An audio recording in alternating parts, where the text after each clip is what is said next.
Welcome to கல்வி நம் கையில். டேட் பேப்பர் 1 and 2 தமிழ் 6th டேர்ம் 1ல இயல் 2 பார்க்க போறோம். ஸோ ஃபர்ஸ்ட் ஒரு செய்யுள் இருக்கு, ஏதிலி குருவிகள். ஏதிலி அப்படின்னா அகதின்னு அர்த்தம். ஸோ இங்க ஒரு பறவைகள் பத்தி பாட்டு இருக்கு. ஸோ அப்போ எப்படி இருந்தது இப்போ எப்படி இருந்ததுன்னு சொல்லி எழுதியிருக்கவர் வந்து அழகிய பெரியவன் எழுதியிருக்காரு. ஸோ இதுல ஏதிலினா அகதி, மருகியதுன்னா வருந்தியது. ஒரு அதாவது நம்மளோட வீட்டுல கூட அடிக்கடி சொல்லுவாங்க, மனசுக்குள்ளே வச்சு மருகிக்கிட்டு இருக்கான் அப்படின்னு சொல்லி சொல்லுவாங்க. ஸோ அந்த மருகினா வருத்தம் அப்படின்னு அர்த்தம். ஸோ இந்த பாட்டோட பொருள் பாத்தீங்க அப்படின்னா நிறைய குருவிகளையும் குருவி கூடையும் பார்க்க முடியும். ஆனா இப்ப இல்ல. ஸோ முன்னாடி எல்லாம் அடமலைனா ஆத்துல தண்ணி வரும், அடுத்த ஆத்தங்கரையில நிறைய மரம் இருக்கும், அங்க நிறைய கூடு கட்டும், போற வழியில எல்லாம் தூக்கணாங்குருவி கூடு இருக்கும், தண்ணியோட சேர்த்து சிட்டுக்குருவிகளோட பாட்டு சத்தமும் கேட்கும் அப்படின்னு சொல்லிட்டு இருக்காங்க. மூங்கில் கிளை அமர்ந்து, ஸோ மூங்கில் மரத்துலன்னு சொல்லியிருக்காங்க. இப்போ இன்னைக்கு வந்து எல்லாமே இல்லாம போயிடுச்சு. ஸோ அதனால பறவைகள் எல்லாம் அகதியா எங்கோ போயிடுச்சு அப்படின்னு சொல்லி அழகிய பெரியவன் வந்து சொல்லியிருக்காரு. அழகிய பெரியவனோட இயற்பெயர் வந்து அரவிந்தன், அவரோட புனை பெயர் தான் அழகிய பெரியவன். ஸோ அப்ப அழகிய பெரியவனின் இயற்பெயர் அப்படின்னா அரவிந்த் சாமி. ஸோ அழகுல பெரியவன் யார் அப்படின்னா நம்மளோட சினிமா ஸ்டார் ஞாபகத்துல வச்சுக்கலாம், அரவிந்த் சாமி ஞாபகத்துல வச்சுக்கலாம். ஸோ அழகுல ரொம்ப பெரியவன் யார் அப்படின்னா அரவிந்த் சாமி அப்படின்னு ஞாபகத்துல வச்சுக்கலாம், அரவிந்தன். இவர் நிறைய சிறுகதை, கவிதை, புதினம் எல்லாமே எழுதியிருக்காரு. இவரோட புதினம் 2013ல தமிழ்நாடோட அரசு விருது பெற்றுச்சு. அந்த புதினத்தோட பேரு என்ன அப்படின்னா தகப்பன் கொடி. ஸோ தகப்பன் கொடி அப்படின்னு எழுதினவர் யார் அப்படின்னா ரொம்ப அழகிய பெரியவனா இருக்கிற நம்ம அரவிந்தன் எழுதினது தான் தகப்பன் கொடி. ஸோ இன்றைய தலைமுறைக்கெல்லாம் அரவிந்த் சாமி வந்து அப்பா இடத்துல போயிருக்காரு. ஸோ அப்ப தகப்பன் கொடி அப்படின்னா ரொம்ப அழகா பெரியவரா இருக்கிற அரவிந்த் சாமி அப்படின்னு ஞாபகத்துல வச்சுக்கலாம். அடுத்து இவரோட நூல்கள்லாம் இங்க கொடுத்திருக்காங்க, சும்மா வாட்சி வச்சுக்கலாம். எல்லாமே ஞாபகத்துல இருக்குமான்னு தெரியல, பட் நம்ம திரும்ப திரும்ப பார்க்கக்குள்ள ரீகால் ஆயிடும். அடுத்து மதிப்பீடு கொடுத்திருக்காங்க. ஸோ கூடு கட்டதற்கு மரம் கிடைக்காத பறவைகள் டேஸாக வேறிடம் சென்று விட்டன, ஏதிலிகளாக, அகதிகளாக. முன்பென்றால் பிரித்து எழுதுனா முன்பு கூட்டல் என்றால். சுழித்தோடும் பிரித்து எழுதுனா சுழித்து கூட்டல் ஓடும். வழி கூட்டல் எல்லாம், வழி எல்லாம். அடுத்தது இயல் 2ல இருக்கிற உரைநடை வந்து சிறகின் ஓசை. சோ இங்க வந்து பறவைகள் பத்தி தான் இருக்கு. சோ இயல் 2 எல்லாமே பறவைகள் பத்தி தான். சோ வலசை போதல் நம்ம சொல்லியிருப்போம், பேர்ட் மைக்ரேஷன். சோ இது எல்லாமே நம்மளுக்கு தெரிஞ்ச ஒரு வார்த்தை தான். வலசை போதல் அப்படின்னா அந்த உணவு, இருப்பிடம், தட்பவெப்பநிலை மாற்றம், இனப்பெருக்கம், இதுல ஏதோ ஒரு காரணம் மூலமா காரணத்திற்காக பறவைகள் வந்து ஒரு இடத்துல இருந்து இன்னொரு இடத்துக்கு போகும். பொதுவா வலசை போற பறவைகள் எந்த மாதிரியான பறவைகள்னா நீர்வாழ் பறவைகள். சோ இப்ப பறவைகள் வந்து பொதுவா எதை பேஸ் பண்ணி வலசை போகும் அப்படின்னா நிலா, விண்மீன், புவியீர்ப்பு புலம். சோ இதுதான் கிராவிடேஷனல் ஃபீல்டுன்னு சொல்லுவோம் புவியீர்ப்பு புலத்தை. ஃபீல்டுங்கிறது புலம், ஒரு குறிப்பிட்ட ஏரியான்னு அர்த்தம். பொதுவா வடக்குல இருந்து தெற்கு நோக்கியும் மேற்குல இருந்து கிழக்கு நோக்கியும் தான் பறவைகள் வந்து வலசை போகுதுன்னு சொல்லியிருக்காங்க. சோ இப்ப இது கொஞ்சம் நம்மளுக்கு கன்ஃபியூஸ்டா இருக்கு அப்படின்னா வடக்குல இருந்து தெற்கு நோக்கி அப்படின்னா எல்லாமே பொதுவா காசிக்கு போவாங்க.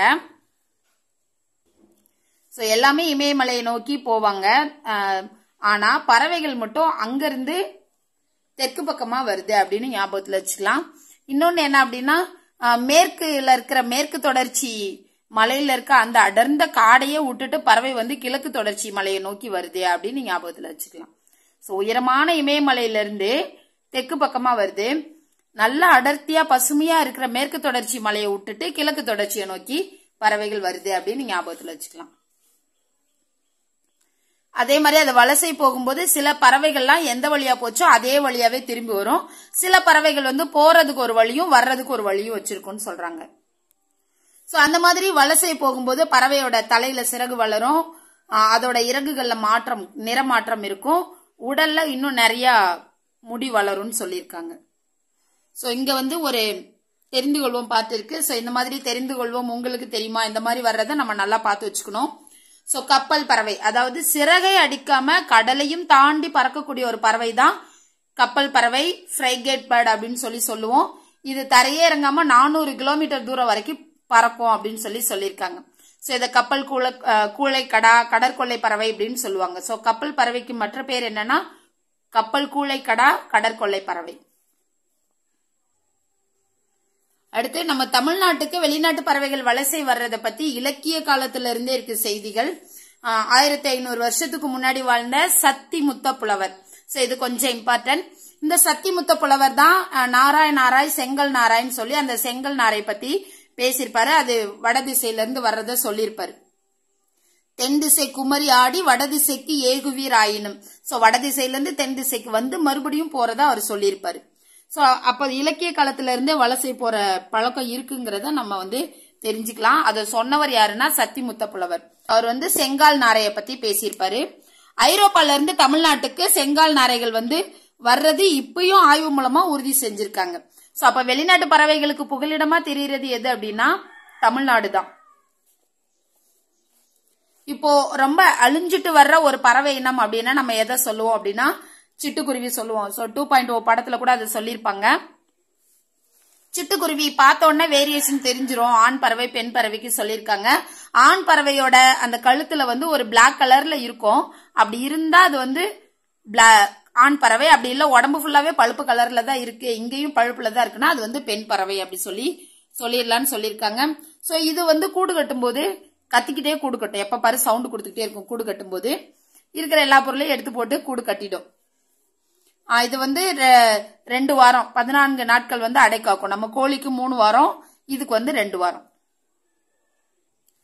துருவ பகுதியை தவிர மனிதன் வாழ்ற எல்லா இடத்துலயும் வாழக்கூடிய ஒரு பறவை இனம், வாழ முடிகிற ஒரு பறவை இனம் எது அப்படின்னா சிட்டுக்குருவி.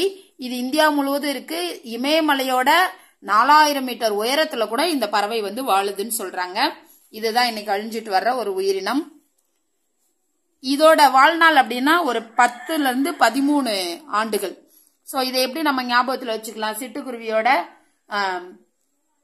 வாழ்நாள் அப்படின்னா சிட்டுக்குருவி மாதிரி, சிட்டுக்குருவினா சிட்டா, அதாவது சின்ன பிள்ளைங்களா நல்லா சுறுசுறுப்பா ஓடுறது அந்த 10 வயசு வரைக்கும் இருக்கும். அதுக்கப்புறம் கொஞ்சம் விளையாட்டுத்தனம் போய் கொஞ்சம் மெச்சூர்ட் ஆகும் 8வது வரைக்கும். சோ அப்ப 5வது முடிச்சிட்டு 8வது வரைக்கும் அந்த 10 வயசுல இருந்து 13 வயசு வரைக்கும் நம்ம ஞாபகத்துல வச்சுக்கலாம். சோ 10 to 13 இதோட வாழ்நாள் வருடத்துல. சோ சிட்டுக்குருவின்னு பேர் வர்றதுக்கு காரணம் என்னன்னா அது வேகமா பறக்கிறத வச்சுதான். சோ அதனாலதான் சிட்டாய் பறந்து விட்டான் அப்படின்னு கூட நம்ம சொல்லுவோம். சோ 2022ல இந்த கொஸ்டின் கேட்டிருந்தாங்க, சிட்டுக்குருவிக்கான பெயர் காரணம். சோ அது வேகமா பறக்கிறதுனால அது சிட்டுக்குருவின்னு பேர் வந்தது. அடுத்து காக்கை குருவி எங்கள் ஜாதின்னு சொன்னவர் யார் அப்படின்னா பாரதியார். அடுத்தது தெரிந்து கொள்வோம். சோ இதுல கூட இந்த பாரதியாருக்கு ஒரு சுவையான ஒரு இன்சிடென்ட் சொல்லியிருக்காங்க. அதாவது அவங்க வீட்டிலேயே தானியம் இல்லாம தான் ரொம்ப கம்மியா சமைக்கிறதுக்காக வச்சிருப்பாங்க. ஆனா அதையும் அங்க சிட்டுக்குருவிக்கு பாரதியார் என்ன பண்ணுவாருன்னா அள்ளி போடுவாரு. ஓகே, அடுத்து இந்த தெரிந்து கொள்வோம்ல இந்தியாவின் பறவை மனிதர் யார் அப்படின்னா டாக்டர் ஆர் முனைவர் எப்படி வேணாலும் சொல்லிக்கலாம். சோ முனைவர் சலீம் அலி. டாக்டர் இங்கிலீஷ்ல, முனைவர்ங்கிறது நம்ம தமிழ்ல சொல்லுவோம். இவர் தான் இந்தியாவோட பறவை மனிதர் அப்படின்னு அழைக்கப்படுகிறார். இவரோட சுயசரிதைக்கு என்ன பேர் வச்சிருக்காரு அப்படின்னா சிட்டுக்குருவியின் வீழ்ச்சி, the fall of a sparrow. So இதை அப்படியே தமிழ்ல டிரான்ஸ்லேட் பண்ணி கொடுத்துடலாம். நம்ம அதனால இதை கவனமா பாத்துக்கணும். அடுத்து மனிதன் இல்லாத உலகத்துல பறவைகளால வாழ முடியும், ஆனா பறவைகள் இல்லாத உலகத்துல மனிதனால வாழ முடியாது. பறவைகள் இது சொன்னவர் யாருன்னா சலீம் அலி தான் சொல்லியிருக்காரு. அடுத்து பறவைகள் பற்றிய படிப்பு என்ன அப்படின்னா ஆர்னித்தாலஜி. சோ இந்த ஆர்னித்தாலஜி நம்ம எப்படி ஞாபகத்துல வச்சுக்கலாம் அப்படின்னா இப்ப யாராவது ஒருத்தவன் வர்றான் அப்படின்னா நம்ம அந்த கொலாக்கல் லாங்குவேஜ்ல யாரு நீக்கு ஆறு நீ அப்படின்னு கேட்பாங்க. சோ ஆறு நீன்னு கேட்டா அடுத்து உடனே அவன் அந்த இடத்துல இருக்க மாட்டான், பறந்து போயிடுவான் அப்படின்னு ஞாபகத்துல வச்சுக்கலாம். சோ சிட்டுக்குருவி நாள் அப்படிங்கிறது மார்ச் 20. சோ அப்ப இதை எப்படி நம்ம ஞாபகத்துல வச்சுக்கலாம் அப்படின்னா இப்ப சிட்டுக்குருவியோட இறப்பு அதிகமா அந்த வேவ்ஸ் அலைகள்னால ஏற்படுதுன்னு சொல்லியிருக்காங்க. ஸோ இந்த 2G 3G 4G இந்த மாதிரி அலைக்கற்றைகள்னாலதான் அதுக்கு வந்து இறப்பு அதிகமா, அதாவது அதோட இதயம் வெடிச்சிருது அப்படின்னு சொல்லியிருக்காங்க.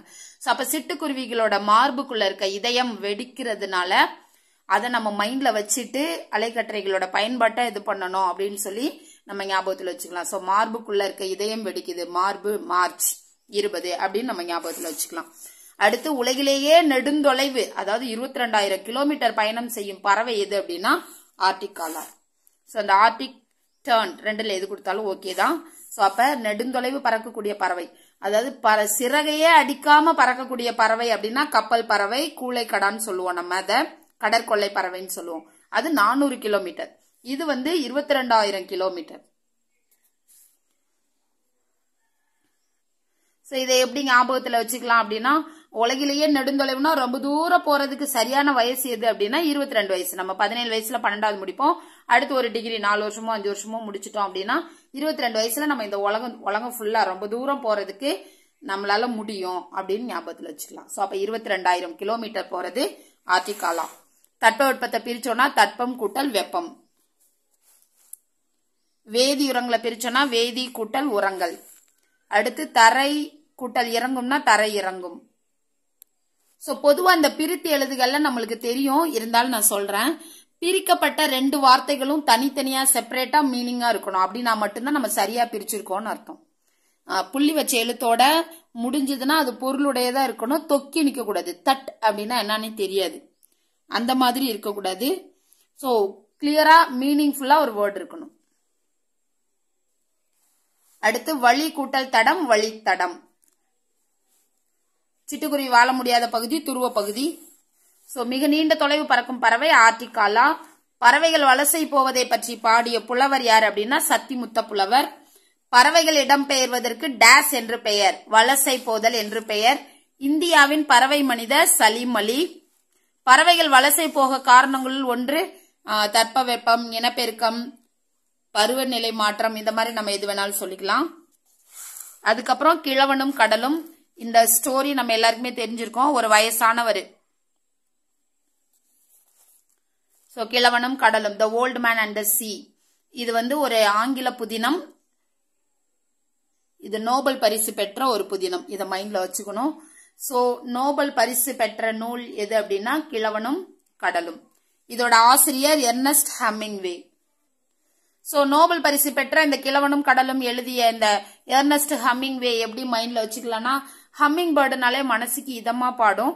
அதே மாதிரி இந்த ஹம்மிங் என்ன பண்ணிருக்காருன்னா மனசை தொடர்றது மாதிரி கதை எழுதியிருக்காருன்னு ஞாபகத்துல வச்சுக்கலாம். சோ வயசான மனிதர்களை பத்தி எழுதியிருக்காரு ஹம்மிங். சோ வயதான மனிதன் பேர் என்னன்னா சாண்டியாகோ. சோ வயசான காலத்துல எல்லாமே ஆண்டியா போகணும், அதாவது எல்லா இடத்துக்கும் போய் காசி ராமேஸ்வரம்னு சுத்தணும்னு நினைப்பாங்க. சோ அதுதான் ஆண்டி. சோ ஆண்டியை பத்தி சொல்றதுதான். ஆண்டினா யாருன்னா சாண்டி அப்படி ஞாபகத்துல நம்ம வச்சுக்கலாம். சோ இதுல வந்து அவர் ஒரு 84 வயசு மனிதர். இவர் வந்து டெய்லி கடலுக்கு போவாரு, ஆனா இவருக்கு மீன் எதுவுமே கிடைக்காது. சோ எல்லாருமே இவரை பார்த்து கேலி பண்ணுவாங்க. இவர் கூட டெய்லி ஒரு குட்டி பையன் வேற போவான். அவங்க வீட்டுல என்ன சொல்லுவாங்கன்னா, நீ வந்து அவரோட போகாத, அவரோட போய் உனக்கு மீனே கிடைக்கல அப்படின்னு சொல்லி சொல்லுவாங்க. சோ அவனும் வேற யாரு கூடயே போயிடுவான். இவர் மட்டும் என்ன பண்ணுவார் அப்படின்னா தனியா போவாரு. திடீர்னு ஒரு நாள் பயங்கரமா அவர் தூண்டில் வந்து அசையும், பார்த்தா ஒரு பெரிய மீன் மாட்டிருக்கும். சோ அத போட்ல வந்து அவர் இழுத்து பாப்பாரு. ஆனா போட்டுக்குள்ளே வைக்க முடியாத அளவுக்கு அது பெரிய மீனா இருக்கும். அதனால அவர் என்ன பண்ணுவாருன்னா அதை வந்து அவரோட படகுல சைட்ல வச்சு கட்டுவாரு. சோ சைட்ல வச்சு கட்டினோன்னா அந்த மீன் வாசனைக்கு சுறா எல்லாம் வரும். அதை அவர் வந்து கொன்னுட்டு அவர் வந்து மீனை எடுத்துட்டு கரைக்கு போவாரு. கரை கிட்ட போயிட்டு அவரோட கப்பலை இழுத்து கட்டும் போது பார்த்தா அந்த மீனோட தலையும் எலும்பு மட்டும்தான் இருக்கும். மித்த எல்லாத்தையும் கடலுக்குள்ளே மத்த மீன்களும் சுறாவும் சாப்பிட்டுருக்கும். அதுக்கப்புறம் அந்த குட்டி பையன் கேள்விப்பட்டு அவரை பார்க்க வருவான். அவர் வருத்தப்படுவாரு. ஆனா அவன் வந்து உண்மையிலேயே நீங்க தான் வந்து சிறந்த முயற்சியாளர், நான் உங்க கூட தான் இனிமேல் மீன் பிடிக்க வருவேன்னு சொல்லுவான். இதுதான் வந்து கிழவனும் கடலும். இதுக்கப்புறம் இருக்கிறது வந்து முதல் எழுத்துக்கள், சார்பு எழுத்துக்கள். இது ஏற்கனவே இலக்கண பகுதி மட்டும் நம்ம தனியா பார்த்துட்டோம். அடுத்து மொழியோடு விளையாடு. சோ மொழியோடு விளையாடுல இதுல பறவைக்குரிய இன்னொரு பெயர் என்ன அப்படின்னா பறவை. இந்த பறவை கடலுக்குரிய இன்னொரு பெயர் பறவை. அடுத்து பேசுறதுக்கு இந்த உரைன்னு அர்த்தம். இது வந்து கிளவுஸ். அடுத்து வேலைனா பனி. இந்த பனினா நம்ம மார்கழி மாத பனி. அடுத்தது வந்து அழைத்தால், இந்த அழைத்தால் வந்து கூப்பிடுறது, இந்த அழைத்தால்னா அலக்களிக்கிறது. அடுத்து வரிசை மாற்றி. சோ நம்ம சரியா எழுதிக்கணும். பறவை இல்லாத உலகில் மனிதன் வாழ முடியாது. அடுத்தது சாண்டியாகோ மிகப்பெரிய மீனை பிடித்தார். அடுத்தது இந்தியாவின் பறவை மனிதர் டாக்டர் சலீம் அலி. அடுத்தது இங்க கேள்விக்குரிய பதில். அகதி என்னும் பொருள் தரும் சொல் ஏதிலி. முதல் எழுத்துக்களோட வகை 30. பறவைகள் இடம்பெயர்தலை வலசை போதல் சொல்லுவோம். சத்திமுத்த புலவரால் பாடப்பட்ட பறவை எதுனா செங்கால் நாரை. ஆயுத எழுத்தின் வேறு பெயர் அப்படின்னா தனிநிலை, அக்கேனம், இதெல்லாமே ஆயுத எழுத்தோட வேறு பெயர். இங்க படிப்போம் பயன்படுத்துவோம் இருக்கு. சோ கண்டம்னா காண்டினென்ட், வலசைனா மைக்ரேஷன், தட்பவெப்பநிலை கிளைமேட் நம்மளுக்கு தெரியும். சோ தட்பவெப்பநிலைனா கிளைமேட், வெதர்னா வானிலை. நம்ம ரெண்டுத்தையும் குழப்பிக்க கூடாது. சோ தட்பவெப்பநிலைனா கிளைமேட், வெதர்னா வானிலை. புகலிடம்னா சாங்சுவரி, புவியீர்ப்பு புலம்னா கிராவிடேஷனல் ஃபீல்டு. இது திருக்குறள். சோ திருக்குறள்ல இந்த குறள் நம்ம பார்த்து வச்சுக்கணும். ஏதாவது ஒரு குறள்ல ஏதாவது ஒரு வார்த்தையோட மீனிங் கேட்கலாம், இல்லைன்னா அந்த வார்த்தையை டேஷ் விட்டுட்டு அந்த வார்த்தையை எழுத சொல்லலாம். சோ எல்லாமே சிம்பிளான குறளா தான் இருக்கு.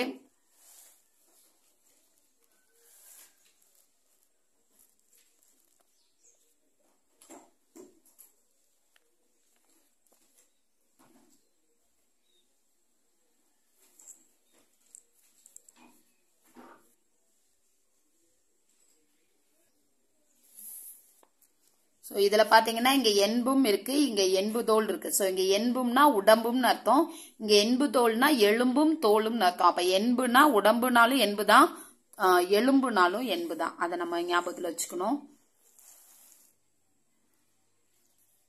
அடுத்து மிகச் சிறந்த அணிகலன் வந்து பணிவும் இன் சொல்லும். அடுத்தது திருக்குறள் பத்தி நம்ம எல்லாருக்குமே தெரியும். சோ இதுல பெருசா சொல்லணும்னு ஒண்ணும் இல்ல. திருக்குறள் வந்து நீதி நூல்களுள் ஒன்று, 14 கீழ்கணக்கு நூல்களுள் ஒன்று, அறநூல்களுள் ஒன்று. சோ திருக்குறள் வந்து எந்த நூல்களுள் ஒன்றுன்னு கேட்டாலும் நம்ம எழுதிடணும். சோ மக்களுக்கு மகிழ்ச்சி தருவது அறிவுடைய மக்களா இருக்கிறது தான் மகிழ்ச்சி தரும். அடுத்து சிறந்த அணி வந்து பணிவும் இன் சொல்லும்.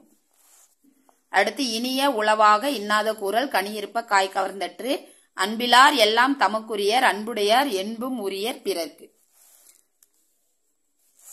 அதுக்கு அடுத்தது இயல் 3. நம்ம வந்து இதை அடுத்து ஒரு வீடியோவா பார்க்கலாம். தேங்க்யூ.